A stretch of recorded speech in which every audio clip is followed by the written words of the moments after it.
श्री शिवाय नमस्तुभ्यम। हर हर महादेव। आप सभी का मेरे चैनल पर बहुत बहुत स्वागत है। आने वाली महाशिवरात्रि की आप सभी को हार्दिक शुभकामनाएं। आज की वीडियो में मैं आपको महाशिवरात्रि की सरल पूजा अपने घर में हम कैसे करें, इसकी विधि आप सभी के साथ शेयर करूंगी। तो आइए जानते हैं महाशिवरात्रि की पूजा हम घर पर स्वयं से कैसे करें। वीडियो को शुरू करने से पहले मैं आपको बता दूं कि महाशिवरात्रि की पूजा सामग्री का वीडियो मैंने अपने चैनल पर अपलोड कर दिया है। यदि आपने अभी तक नहीं देखा है तो चैनल पर विजिट करके आप वह वीडियो देख सकते हैं। तो आइए अब जानते हैं महाशिवरात्रि की सरल पूजा विधि के बारे में। जिस स्थान पर आपको घर में यह पूजा संपन्न करनी है उस स्थान को अच्छी तरह से साफ कर दें। गोबर या हल्दी से लेपन करके वहाँ सुंदर रंगोली बना दें। रंगोली के ऊपर एक चौकी रख दें। चौकी पर पीला या सफ़ेद वस्त्र बिछा दें। चौकी को आप इस प्रकार से रखें कि आपका मुख पूरब की ओर या उत्तर की ओर हो। अब इस प्रकार से आपके पास शिव परिवार की फ़ोटो या मूर्ति हो तो उसे आप पूजा में विराजमान करें। यहाँ पर मैंने शिव परिवार की फ़ोटो लिया है जिसमें भगवान गणेश जी, कार्तिकेय जी, पार्वती जी और बाबा भोलेनाथ विराजमान हैं। इसके बाद हम कलश की स्थापना करेंगे। अच्छा से हम अष्टदल कमल बना लेंगे। उसके बाद तांबे, पीतल या मिट्टी के कलश पर कुमकुम से स्वास्तिक बना लेंगे और कलश के मुख पर मौली बांध लेंगे। कलश को अष्टदल कमल के ऊपर रख देंगे। कलश में थोड़ा सा गंगा जल डालकर शुद्ध जल को कलश के कंठ तक भर देंगे। इसके बाद कलश के अंदर लौंग, इलायची, सिक्का, सुपारी, एक पुष्प, अक्षत के दाने, एक हल्दी की गांठ को डाल देंगे। अब इस प्रकार से आम के पल्लों को रख देंगे। आम के पल्लों में भी कुमकुम का तिलक कर देंगे। आम के पल्लों यदि आपको नहीं मिल पाते तो अशोक या फिर पान के पत्ते भी आप कलश पर रख सकते हैं। अब कलश के मुख पर अच्छे से भरा हुआ पूर्ण पात्र को रख देंगे और इस पूर्ण पात्र में एक घी का अखंड ज्योत रख देंगे। कोशिश करें यह अखंड ज्योति थोड़ा बड़ा ही रखें ताकि महाशिवरात्रि की पूरी रात्रि यह दीप प्रज्वलित रहे। इन सब के बाद हमें लेना है अपने घर में विराजमान शिवलिंग। यदि आपके पास शिवलिंग नहीं है तो इस दिन मिट्टी का पार्थिव शिवलिंग बनाकर पूजन जरूर करें। पूजा करने से पहले आप पार्थिव शिवलिंग बनाकर तैयार कर लें ताकि पूजा के समय आप शिवलिंग की पूजा कर सकें। महाशिवरात्रि के दिन महादेव का जलाभिषेक करने का बहुत ही बड़ा महत्व है, तो इस दिन आप पार्थिव शिवलिंग बनाकर अभिषेक जरूर करें। एक पात्र में चंदन से स्वास्तिक बना लेंगे। थोड़ा सा पुष्प की पंखुड़ियों को डालकर हम शिवलिंग को इस पात्र में रख देंगे। घर में जो भी शिवलिंग रखा जाता है उस पर सर्प, नंदी, त्रिशूल, जलाधारी का होना जरूरी नहीं है। यदि है तो भी ठीक, यदि नहीं है तो भी ठीक। शादीशुदा स्त्री को अपना सिंदूरा यानी सिंदूरदान माता पार्वती के श्री चरणों में जरूर रखना चाहिए, क्योंकि पूजा संपन्न होने के बाद माता को सिंदूर अर्पित करके हमें स्वयं अपनी मांग में सिंदूर भरना चाहिए। 3 बार अब हाथों में जल लेकर हम आचमन करेंगे। चौथी बार अपने दोनों हाथों को धुलकर अपना शुद्धिकरण कर देंगे। इसके बाद हाथ में थोड़ा सा पुष्प लेकर हम सभी देवी देवताओं का आह्वान करते हुए दीपक और धूप को प्रज्वलित करके अपनी पूजा को आरंभ करेंगे। अब हम सबसे पहले महादेव का गंगा जल से अभिषेक करेंगे। इसके बाद पंचामृत से अभिषेक करेंगे। पंचामृत दूध, दही, घी, शक्कर और शहद से बनाया जाता है। आप चाहें तो इसे अलग अलग भी चढ़ा सकते हैं या फिर इसे एक साथ भी चढ़ा सकते हैं। महाशिवरात्रि के दिन बाबा को भिन्न भिन्न पदार्थों से अभिषेक कराने का विधान है। अनेक तरह की समस्या के लिए अनेक पदार्थों का से बाबा का अभिषेक किया जाता है, जैसे गन्ना के रस, फलों के रस से, सरसों के तेल से, हल्दी से। इसके बाद हम अष्टगंध चंदन को पानी में मिलाकर इससे भी बाबा का अभिषेक करेंगे। महादेव का अभिषेक करते समय मन ही मन में नमः शिवाय, ओम नमः शिवाय या फिर श्री शिवाय नमस्तुभ्यम मंत्रों का जाप करते हुए अभिषेक कराएंगे। इसके बाद हम इत्र से और गुलाब जल से भी बाबा का अभिषेक करेंगे।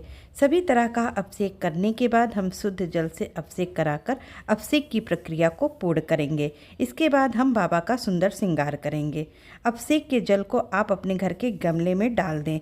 तुलसी जी के गमले को छोड़कर आप किसी भी गमले में डाल सकते हैं या फिर बेल वृक्ष के नीचे डाल दें। भोलेनाथ के शिवलिंग को अच्छी तरह से अंग पोषण करने के बाद एक पात्र में चंदन से स्वास्तिक बना लेंगे। थोड़ा सा पुष्प रखकर हम शिवलिंग को इस पर विराजमान कर देंगे। महाशिवरात्रि का पर्व बाबा भोलेनाथ को प्रसन्न करने का, रिझाने का बहुत बड़ा पर्व है। आप जिस भी तरीके से बाबा भोलेनाथ को रिझा सकते हैं वह आप उपाय जरूर करें। इसके बाद हम बाबा की इत्र से मालिश कर देंगे। बहुत ही हल्के हाथों से आप शिवलिंग पर इत्र लगाएं। कहते हैं कि बाबा के शिवलिंग को जिस प्रकार हम इत्र लगाकर सुगंधित करते हैं, उसी तरह बाबा हमारी मनोकामनाओं को पूर्ण करके हमारी जिंदगी को खुशियों से भर देते हैं। अब हम इसके बाद बाबा को जनेऊ और वस्त्र रूपी कलावा समर्पित करेंगे। आप चाहे तो बाबा के शिवलिंग पर बाघंबरी वस्त्र भी समर्पित कर सकते हैं। अब इसके बाद अष्टगंध चंदन से हम शिवलिंग पर राम नाम, ओम तथा त्रिपुंड बना देंगे। शिवलिंग की पूजा करते समय हमें अलग से गणेश जी, कार्तिकेय जी, पार्वती जी, अशोक सुंदरी की पूजा करने की आवश्यकता नहीं होती, क्योंकि शिवलिंग के पूजन से ही सभी का पूजन हो जाता है। शिवलिंग में ही पूरा शिव परिवार होता है। फोटो में गणेश जी, कार्तिकेय जी, माता पार्वती, भोलेनाथ, कलश तथा दीपक को भी हम तिलक कर देंगे।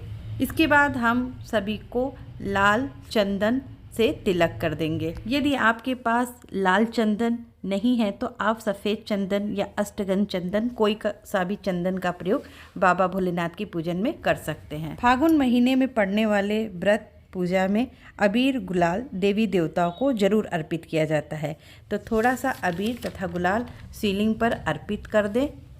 इसके बाद बाबा को भस्म समर्पित कर देंगे। भस्म समर्पित करने के बाद बाबा के ऊपर हम अक्षत समर्पित करेंगे। ध्यान रहे आप बाबा के ऊपर जो भी अक्षत समर्पित करें वह टूटे हुए ना हो, साबुत अक्षत हो। इसके बाद हम काली तिल भी बाबा के शिवलिंग पर समर्पित कर देंगे। अब हम सभी को पुष्प तथा माला अर्पित करेंगे। फोटो में मैंने पहले से ही माला अर्पित कर दिया है। शिवलिंग तथा कलश पर माला अर्पित कर दूंगी। केतकी के पुष्प को छोड़कर महादेव को सभी पुष्प अर्पित किए जाते हैं। जो भी पुष्प महादेव को समर्पित किए जाते हैं वे सभी पुष्प आप जरूर चढ़ाएं। अब हम शिव जी पर उनकी प्रिय वस्तुएं अर्पित करेंगे, जैसे समीपत्र, दुर्वा, आंकड़े का पुष्प तथा आंकड़े की पत्तियां, धतूरा फल, धतूरे की पत्तियां तथा पुष्प, भांग की पत्ती या आप सूखी तथा पत्ती के रूप में भी चढ़ा सकते हैं। इसके बाद हम आम की बौर, गन्ना, गेहूं की बाली, इसके बाद हम बेल का फल तथा बेल की पत्तियां समर्पित करते हैं। बेल की पत्ती समर्पित करते समय आप ध्यान रखें कि यह पत्तियां कटी फटी ना हो। 5, 7, 9, 11 की संख्या में आप महादेव के ऊपर बेलपत्र समर्पित करें। बेलपत्र पर आप चंदन की 108 बिंदी लगाकर भी समर्पित कर सकते हैं। देवाधिदेव महादेव को शीघ्र प्रसन्न करने के लिए महाशिवरात्रि के दिन बाबा के शिवलिंग के ऊपर 108 बेलपत्र शिव मंत्रों का जाप करते हुए हमें एक एक करके समर्पित करना चाहिए। इसके बाद हम सरसों के पुष्प महादेव पर समर्पित करेंगे। बाबा भोलेनाथ को बेलपत्र समर्पित करते समय बेलपत्र का चिकना वाला भाग शिवलिंग के ऊपर चढ़ाया जाता है और खुरदला वाला भाग ऊपर रहता है। लेकिन नंदी भगवान को जब हम बेलपत्र समर्पित करते हैं तो चिकना वाला भाग ऊपर रहता है और खुरदला वाला भाग नीचे रहता है। बाबा का सुंदर श्रृंगार कर देने के बाद अब उन्हें हम धूप दीपक दिखाएंगे। यदि आपके पास रुद्राक्ष है तो वो भी आप बाबा को समर्पित कर सकते हैं। अब हम माता पार्वती को सुहाग की पेटी समर्पित करेंगे। महाशिवरात्रि के दिन भोलेनाथ के भोग प्रसाद के रूप में सबसे महत्वपूर्ण होता है बेर फल का भोग लगाना। आज के दिन बेर फल का भोग अवश्य रूप से महादेव को लगाना चाहिए। उसके बाद जो भी मौसमी फल आपके पास है आप पूजा के लिए जो लाए हैं उसको अर्पित कर दें। यहाँ पर मैंने केला, सेब, संतरा और अनार का भोग बाबा महादेव को समर्पित किया है। इसके बाद मीठे के प्रसाद के भोग के रूप में मैंने यहाँ दूध और खोए से बनी हुई घर की बर्फी का भोग महादेव को समर्पित किया है। भोग के साथ 1 गिलास जल का भी बाबा भोलेनाथ को अर्पित किया है। यदि आपके पास शिव महापुराण की पुस्तक है तो पूजा में शिव महापुराण की पुस्तक को भी रखकर उसका पूजन करें। मुख शुद्धि के लिए मैं यहाँ पर लौंग, इलायची अर्पित कर रही हूँ सभी को। अब इसके बाद हाथ में थोड़ा सा अक्षत और पुष्प लेकर हम महाशिवरात्रि की कथा को श्रवण करेंगे और कथा पूर्ण हो जाने के बाद बाबा के श्री चरणों में इस अक्षत पुष्प को समर्पित कर देंगे। भगवान गणेश जी और माता पार्वती और अशोक सुंदरी को हम यहाँ पर पीला सिंदूर अर्पित करेंगे। कथा पूर्ण होने के बाद हो सके तो छोटा सा हवन जरूर करें। शिव मंत्रों का जाप करते हुए 5, 7, 9, 11 आहुतियाँ जरूर से डालें। शिव मंत्रों का रुद्राक्ष की माला पर 108 बार जाप करें। इसके बाद हम बाबा की सुंदर आरती करेंगे। आरती सबसे पहले भगवान गणेश जी की करेंगे, उसके बाद बाबा भोलेनाथ की करेंगे और उसके बाद माता दुर्गा जी की करेंगे। आरती करने के बाद हम अपनी सामर्थ्य के अनुसार दक्षिणा समर्पित करेंगे। देवादिदेव महादेव को डमरू की नाद अत्यंत प्रिय है। हो सके तो डमरू बजाकर भजन कीर्तन जरूर करें। महाशिवरात्रि 4 पहर की पूजा का विधान का दिन है। यदि आप 4 पहर पूजा नहीं कर सकते हैं तो कम से कम सुबह के समय या फिर प्रदोष के समय इस विधि से पूजन जरूर करें। इस दिन रात्रि जागरण किया जाता है। आप रात्रि जागरण नहीं कर सकते हैं तो आपने जो बाबा की पूजा में अखंड ज्योत जलाई है, हो सके तो उसको ऐसा रखें कि वह पूरी रात्रि जल सके। जाने अनजाने में पूजा में हमारे द्वारा कोई गलती हुई है तो उसके लिए हम बाबा से क्षमा मांगेंगे और उनका आशीर्वाद ग्रहण करेंगे। बाबा को रिझाने के लिए महाशिवरात्रि का पर्व बहुत ही खास होता है। आप जिस भी तरीके से बाबा को खुश कर सकते हैं, उनको रिझा सकते हैं, वह सब आप इस दिन जरूर करें। तो ये रही महाशिवरात्रि की सरल पूजा विधि। इस पूजा विधि से हम अपने घर में आसानी से महाशिवरात्रि की पूजा कर सकते हैं। तो आशा करती हूँ मेरे द्वारा बताई गई यह जानकारी आपको अच्छी तरह से समझ में आ गई होगी। तो मिलते हैं अगली वीडियो में।